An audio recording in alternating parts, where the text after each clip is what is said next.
Hey there, friends. Welcome into Your Day Extra. My name is Nathan Edwards. I'm the morning anchor for Your Day, joined by meteorologist Nick Maruziak. How you doing, Nick? All right. It's Friday. We almost made it. We almost made it. We got to get through this show first. And our executive producer, Andy Gonzalez. Andy, how are you doing this fine day? I'm doing great. Ready for the weekend. All right, let's rock and roll then. If you have not joined the show before, listened, this show, Your Day Extra, is all about some of our favorite talker stories over the course of the week. We talk about, local stories, national stories, state stories, whatever tickles our fancy. So let's dive right in. Andy, your first story this morning is one that I just was so captivated by on social media this week. Yeah, so this week we had probably the greatest congressional testimony in the history of the world. Oh my God, this is so good. Unfortunately, it was in Mexico. Boo. Because we can't have nice things here in the United States. They'd ruin it here. They would. By asking questions about So Jamie Maussan is a UFOologist in Mexico. And he showed the Mexican Congress alien bodies. So these are two tiny bodies with 3 fingers each on each hand and elongated heads. I've seen them. And he claims that these are aliens that were discovered in 2017 in Peru. Okay, so, I mean, you're right. In the U.S., we would be like, how is this related to Hunter Biden? Yes. But in Mexico, they've got this dude, and it was like a great unveiling. They took the tops off these boxes, and it was weird because these, how big would you say they were? They're probably doll size? Yeah, a couple, aliens? 2-3 feet. Didn't they reveal some x-rays too or something, showing the insides or whatnot? Yeah, and they had one group, UNAM, don't ask me what it stands for. Some group did some samples for it, and they claim that they're about 1,000 years old. Okay, so, and these aren't actually from Mexico. No, these are from Peru, and now the Peruvian government is asking how this UFOologist, which is the coolest title ever. Yeah, I never knew that existed. Me neither until this week. They're asking how he got his hands on these 2 bodies. So there's been some pushback, though, about this. Some people are saying this guy is like a crackpot, right? Yeah. Nick included. Put your hand down. if I recall, I was reading somewhere that the dude has tried to pull stunts in the past. Yeah. So, call me a skeptic, but this could be the one. Andy, I know you're a great believer. I'm on the fence. I'm a Bigfoot agnostic, alien agnostic. Loch Ness. There's nothing down there. I'm not crazy, okay? But look, if you look at the universe, there has to be some life out there. Now, why would there be just like the mummified remains of these things? Like, how are these just now coming to life? You think they would have sent a search ship hey, 2 of ours are lost down there. You want to pick them up? We'll get them in the next millennium. We'll figure it out. That part doesn't make sense. Also, I have this theory that if aliens existed, they wouldn't look like tiny humans. Because look at even our own planet. You go to the bottom of the ocean, and those are some of the creepiest things to ever exist. Live thousands of feet below the Earth's surface and below water. Mm-hmm. So it only makes sense that creatures that live in planets far away do not look like us. What if they lived here before us and we evolved in the form of the alien? Okay, Tom Cruise? Yeah, man. About to say Nick, you're an ultimate skeptic on this, though. It's just one of those things where I'm like, okay, I've seen enough video. Like the famous videos on when I was back in middle school, it's an alien and it's a guy going around a box showing when the alien's on Live Leak or one of those, or E-Bombs World. There was always a video of, look at this alien encounter. It's just, at a certain point, I look at a person like this and I'm like, I'm really skeptical. Yeah, but I mean, like the even the U.S. Congressional hearings, though. I mean, they have acknowledged that there have been unidentified objects in the sky spotted by the military. Yeah. I mean, a lot of this is now starting to come to the forefront, and more people are starting to think that some of these long-held beliefs in the U.S. are actually real. You know, I will grant you this. You know, I'm glad the UFO, like the military is acknowledging, hey, we don't know what it is, but that doesn't mean that it's automatically aliens. Like there can be other options. There could be phenomenon, whether it's, light, whether it's reflections, whether it's, an alien spacecraft. There are a whole host of different things that could be. All you need is one. Yeah, exactly. All is these true. other ones, E-Bomb World, all these other ones, these could be fake, sure, but all you need is that one that's real. Listen, not I'm just saying you're thankful wrong. they're small, they're drop kickable, and we will survive. Well, you never know. One We could have hope. like the laser from like Marvin the Martian. That's true. Never underestimate the humans race to mess things up. I'm just watch Mars Attacks. Yeah. Can I you point know. out one of the funniest things is if they finally made it to Earth, everybody's watching them, and one of them just trips coming down like their stairs. They'd be like, They'd have to go back up. And Yeah, wait they do it again. they're like us. Yeah. All right, Nick, you are ready for an old man rant this morning. I don't know if it's a rant, but it's Jeffrey. It's something I've been thinking about a lot of times because I was never into fashion. I was never a big. Really? Shut up. I was never big into this. I was never big into, oh my gosh, what's everybody wearing? But it was interesting because I've been watching Reddit and it's been showing, here's like this year, and you're like, oh yeah, I remember that. Maybe not necessarily style, but it brings me back to this era. Gen Z is actually going back to an era that may predate us, which is jorts era. And I think that is one of the funniest things of all the things they could pull. They go, hey, yeah, how about jorts? So, like, we're going to an Insane Clown Posse concert now, like, at all Yeah. times? Like, I guess. eventually they'll go, hey, you're never going to get us what we did. What did you do? We put a giant chain with a wallet Oh, my attached God. to it. That was the worst. Did you ever have, like, Jinko jeans? I don't think I ever No. had Jinko jeans. That might have been a little bit before your time, might have Andy. been. Yeah, but I remember the fashion trend of everything had to be super baggy when we were kids. Or and one of the weird ones was I was watching like fashion from 2007. Every like teenager, 20-year-old had like a white shirt, long sleeve, and then something short sleeve over the top. And it was like, yep, it was layers was the trend. And now it's just like, nope. It's just so interesting to see how things have changed Yeah. over the years. Well, think back to some of the horrific examples of at least men's fashion that I would never want to see come back. The double popped collars. That's the yeah. worst. That was awful. Or you had the puka shell necklaces. Hey, watch it, you. I went through that emo phase, and my favorite was like, you had the one kid who would wear all black everywhere, and not just, not necessarily the goth. I'm just talking about the person who, shopped at Hot Topic for 3 straight years. You can say my name.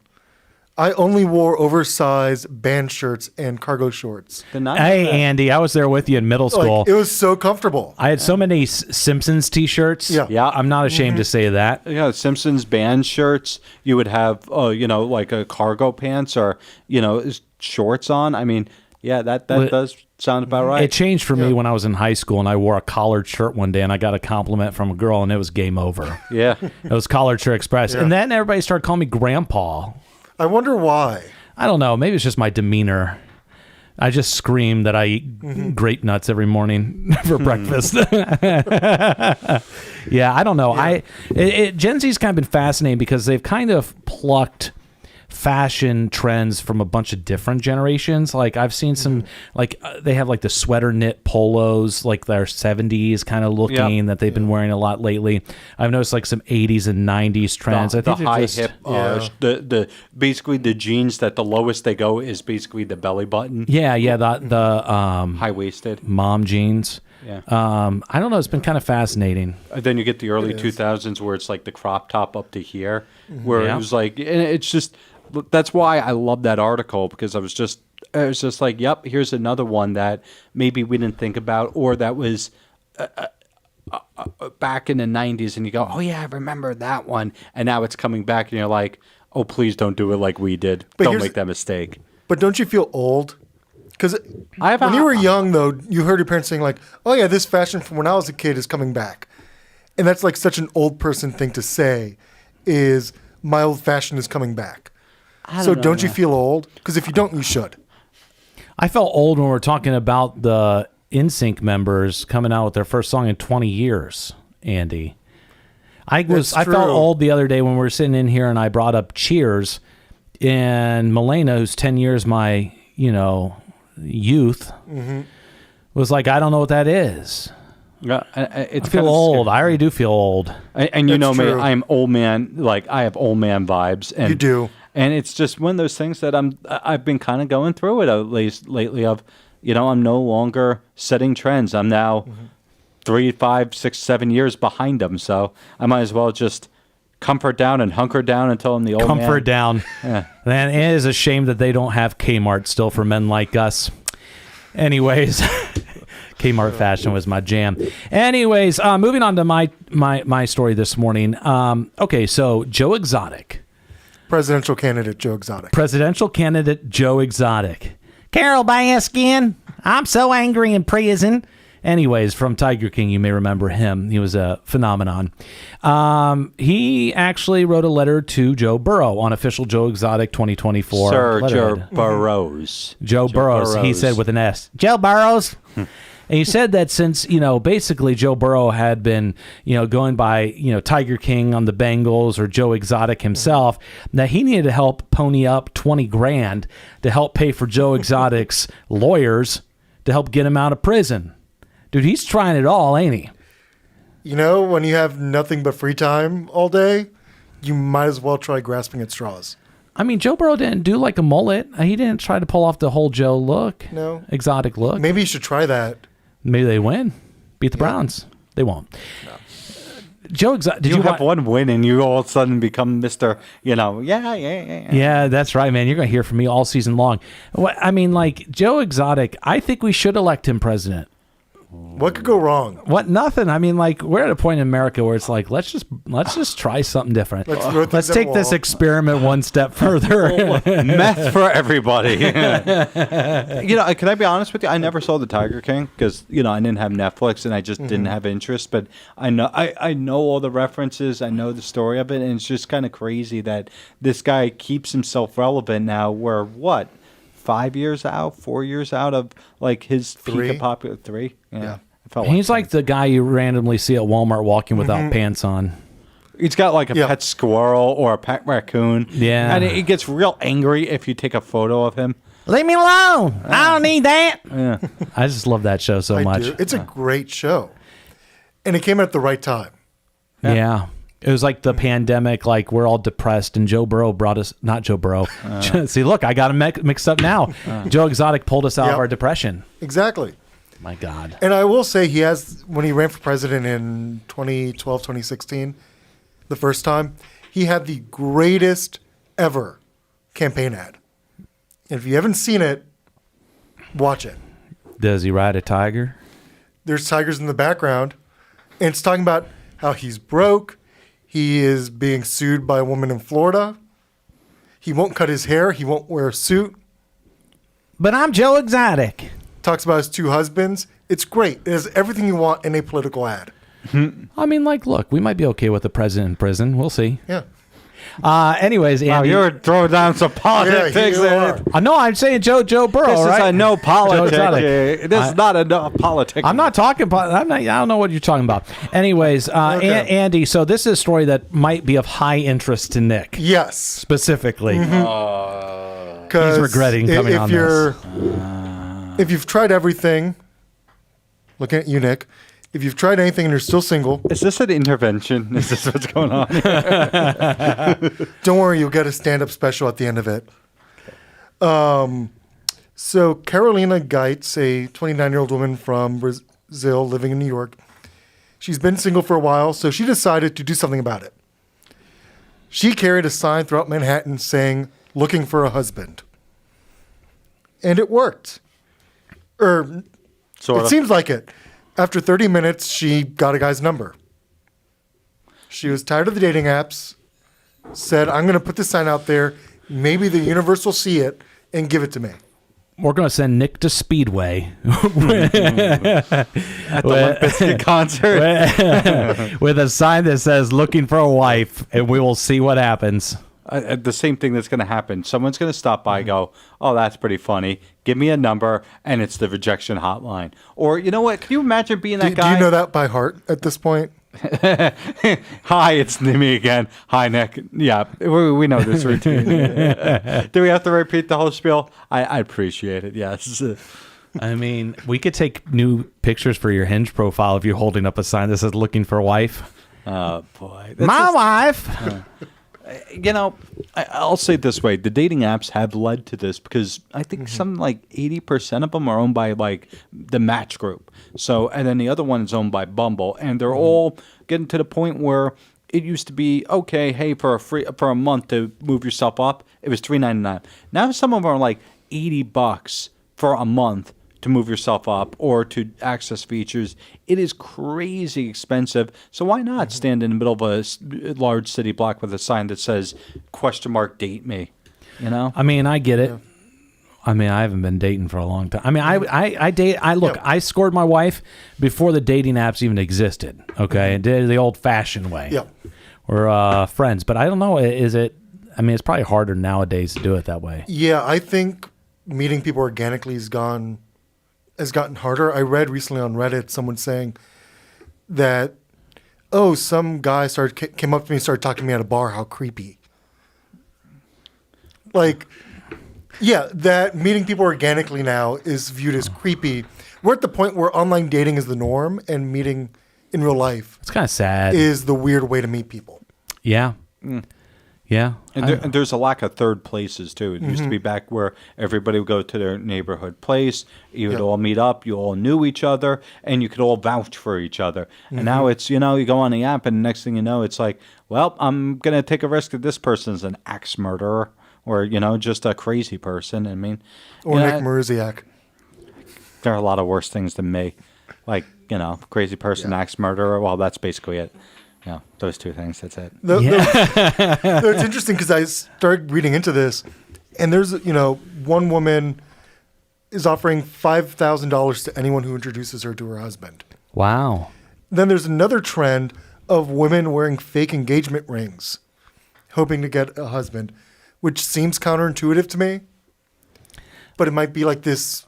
Like, if I do it, maybe the universe will give me a husband. That's the dumbest thing. It's weird. Yeah, that's... And that one's like the first thing that I'm like, okay, I'm talking to this person, like, do you look for rings? You look for anything else that says, okay, is this even smart for me to be, like, saying anything, or even trying it, you know what I mean? Mm-hmm. Even trying to ask a person out. It's just, I don't get some of the trends with this, but I also understand desperation and, where some people are like, I'm 33, I'm 34, 35, and, I'm worried about not having kids. And, it's definitely stressful outside. Yeah. From the smell of desperation to the smell of nostalgia, Nick, let's move on to your next story. Yeah. So this was our poll question today. What smell brings you back? And I loved some of the responses. And one thing that really got to me was, okay, we talk all about nostalgia, whether it was, the hamburgers and maybe talking about one that you loved years ago or places that you've been. I love the idea of smells bringing you back to somewhere, whether it's, we had someone talk about grandmother's house. We had someone talk about, their place or cooking a specific meal or walks. I just love that aspect of the human brain combines with our senses to take us to a time and place. Yeah. I mean, for me, I was talking about, the smell of cracking open a fresh can of Play-Doh.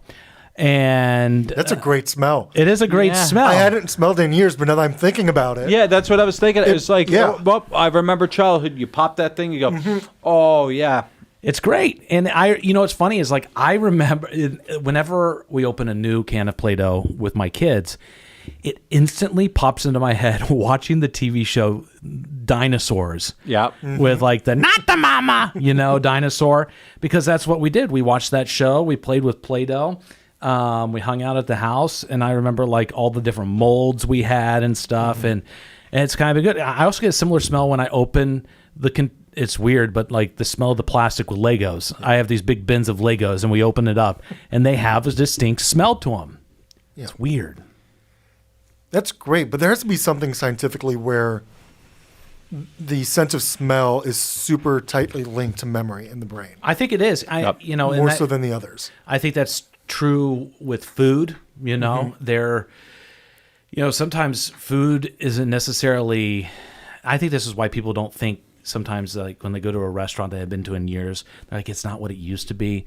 Well, your memories are always going to be better than the reality, And I think smell is oftentimes tied to that. I still remember going to the donut shop when I was a kid, smelling like cigarettes when they could still smoke in there, and the smell of donuts and cigarettes. And we still joke about how the donut shop secret recipe was nicotine back in the day, and it doesn't hit the same anymore. Well, for me, I was talking about the smell of Arizona after a rain. It was a very distinct smell, but one day I was walking past the candle shop, and I'm like, oh, hold on, that brings me right back to X, Y, and Z where I smelled this. Or like you said, it's taste. You have something and you go, I can't place it where I had. And like probably a month later, I was sitting there and go, oh, it was these two places. And it was completely different sides, but just that synapse of memory. I just find that fascinating. And I love that poll question for today just because we got so many great responses. Yeah, some person said that there's certain plastics that just have a wonderful smell for them. Plastics. Interesting. Yes. But then again, look at your Lego thing. That's true. There you go. Oh, that's great. I love It it. is. I was telling you that Cubans have a certain this is perfume. weird. You say it's weird. I think it's normal for me. So Cubans have a specific perfume that they put on babies. And to me, it is the greatest smell in the world. Why do they put perfume on babies? Why wouldn't you? But what's the purpose here? It So people smells like them? I guess. I don't know. This All way I they know can is- identify their own baby whenever they go. It's like the one No, that but- smells like Aqua di Gio. No, but everyone wears the same one. Like every baby in Miami every Cuban baby in Miami wears it. It is the greatest smell in the world. And your grandmother still has a bottle of it in her room. And every now and then you just put it on yourself. And it brings back the best memories. Go back to being a baby. Mm-hmm. Yeah, that's a better option than huffing random people's babies out in public. So. Yeah. Oh, this one needs a change. Well, I think the same thing goes with the Johnson & Johnson baby shampoo smell. That's a very distinct smell. I remember when my little guys, were small, and I just leaned down and go, yeah, that's the stuff right there, Yeah. Even that's weird, but, certain smells just have certain memories for you. They do. So, well, guys, we're talking a little bit more nostalgia here, and I know Nick is going to have something to say about this. Well, you have something to say about everything, though, don't you? I think I'm going to go be the one on the rant today. Okay, this. here we go. Okay, so, writer's strike, all that stuff in Hollywood, some things are being put on hold, some things are moving forward. One of the things being put on hold is a Murder, She Wrote reboot. They're going to be making a film adaptation. No Angela Lansbury. She passed away a couple years ago. And then also they just released a Frasier trailer for a brand new show with Kelsey Grammer. Guys, first off, Andy, I know you have an opinion on Murder, She Wrote, but we'll get to our ideas for reboots in a minute. What do you think about this? If the only thing holding it back is the actor's strike, I hope it never ends. Who could you get to, is it going to be somebody, is Meryl Streep going to be the new Angela Lansbury? Like with our luck, it's going to be a J.B. Fletcher origin story that turns her into an action hero. Or she just shooting guns? Yeah, it's going to be her 20 years younger. I don't know. I hate it.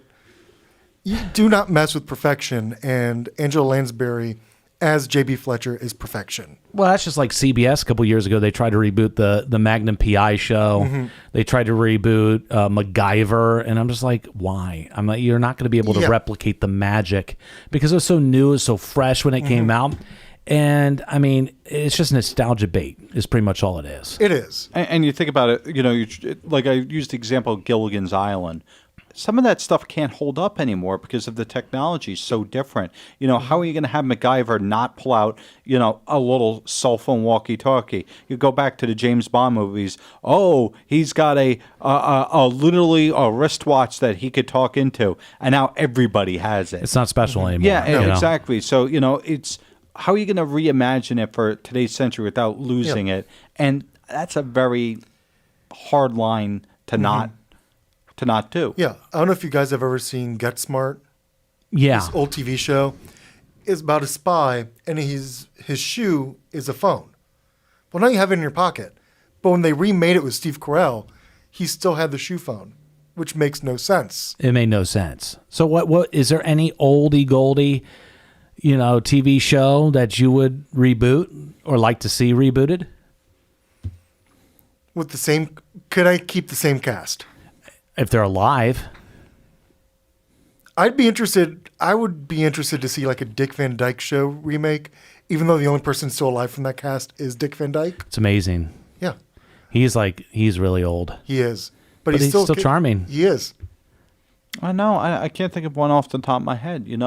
I think all of them are classic for a reason, and that's the actors, the actresses in their period. Now, you could certainly try and do things where, the big one for me was when they did Boy Meets World. They were going to, we're going to reimagine a show and just basically as if we're going to pick it up 20 years in advance. All right, you got me in. And then they tried to make it for not my generation, and I remember watching an episode or two and being like, I just don't like the direction they took it. I would have liked that version of the show that I was watching, but then again, I may have looked at it and gone, oh, they're just going back to the well. They're just going back to the well again. And it's just, I don't know, I may come up with other ideas. I just want creativity again.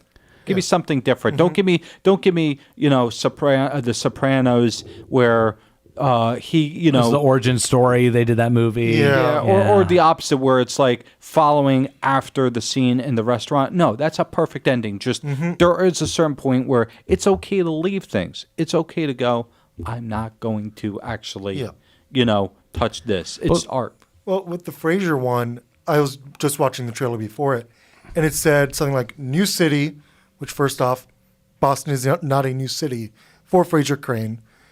Second of all, new city, same Frasier. Thing is, the show is on 25 years ago. Yeah. People change in 25 years, so you can't say, but same him. They probably want to see the evolution of the character. Remember, we talked about this with The Smells. The past is always better than the present, and people get that nostalgia dose. It's the most powerful drug in American culture right now. It is, but I don't know. Just leave it alone. I will allow it if his ex-wife Lilith is on the show. Listen, I'm not going to be willing to riot until they try to reboot Back to the Future as a movie. If they try that, I will throw a fit. That is like that is my draw the line in the sand. What if it's part 4 with? It's not going to happen. Same actors. Michael J. Fox. Yeah. Yeah. You can hope. Well, we can hope. Like a little cameo. Yeah. Marty's son. I'm not gonna lie. I'm all about Indiana Jones, but the last one was still even a stretch for me. Yeah. So I don't know. Anyways, let's talk about now our love and hate real quick here. Andy, what is your love and the hate of the week? All right. My love for the week is I'm going to go see The Producers tonight at the Victoria Theater. It's my first time there, so that's exciting. And it's one of my favorite musicals. It's so good. It is. Yeah. I just love Mel Brooks. That is a good one. Hate? My hate, kind of going off of adaptations and all that. The new Kenneth Branagh movie comes out today, A Haunting in Venice. It's based off of an Agatha Christie book called Halloween Party. Interesting note, in the original source material, there is no haunting and no Venice. It's a kid's Halloween party in England. So they're basically just making up something. It's not Yes. really. It's kind of an adaptation, but not really. Yeah, and this week I saw that the publisher republished Halloween Party as a Haunting in Venice. Same book with They're no trying to make, haunting, they're no trying to Venice, make money. Yeah. but book form. It's weird. I hate it, even Yeah. without seeing it. Love, hate. So- I know what your hate's going to be. But Aaron ahead. Rodgers. no. I mean, look, that I guess so, but I think I've just kind of been just shielded myself from hating on sports. Personally, my love is what's the weather over the last few days. It's been so gorgeous to get outside. I've had the windows open. The dog and I have been outside for the first time in months, where we just enjoy it. And I guess at this point, the hate is, I'm gonna hate on fall because that's what I do here. Yeah. Love to hate. Oh, well, our little screen went out there. It's okay that we're at the end of the show. Whatever. All right. So my love would happen to be, there's a show on Netflix I'm obsessed with. It's called Live to 100, The Blue Zones. Oh, And it talks about all these places around the world where people are living to 100 at the highest rate. Okay. So they go and try to find out the common threads between these areas. And it's just so fascinating what has kept people alive this long. It's pretty simple. It's all about love, community, eating stuff that's not crap, and just being active in your day to day. I mean, and I think the biggest part of it is just that human interaction, which is so important. Then my hate of the week, I would probably have to go with, oh God, I don't know. Probably the fact that I don't know. I don't hate anything this week. There you go. I'm sorry. I wish I had something to hate. No. I had to think That's about your it for a final second. thought is, I got nothing. I got nothing, folks. Exactly. My brain is fried for the day. Final thoughts, guys. Anything else you want to add? Not really. It's gonna be nice this weekend. Go find a place with a patio and enjoy it. Yeah, football's back. Woo! I'll be on the couch watching a couple games on Saturday and trying to get stuff done at the house and gear up my house for winter because it's right around the corner. Gotta winterize it. All right. Well, that is all for Your Day Extra. This is Nick Maruziak, Andy Gonzalez, and I'm Nathan Edwards. Make sure you like and subscribe, and we'll see you back.